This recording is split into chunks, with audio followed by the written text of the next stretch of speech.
Hi everyone, it's Shou here. As you know, we have been fighting to protect the constitutional right to free speech for the more than 170 million Americans who use our platform every day to connect, create, discover, and achieve their dreams.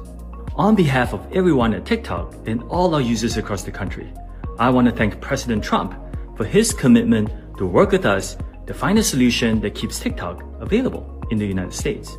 This is a strong stand for the First Amendment and against arbitrary censorship. As we've said, TikTok is a place where people can create communities, discover new interests, and express themselves, including over 7 million American businesses who earn a living and gain new customers using our platform. We are grateful and pleased to have the support of a president who truly understands our platform, one who has used TikTok to express his own thoughts and perspectives, connecting with the world and generating more than 60 billion views of his content in the process. To all American users, thank you for making our TikTok community such a rich and vibrant space, for surprising and delighting us every day.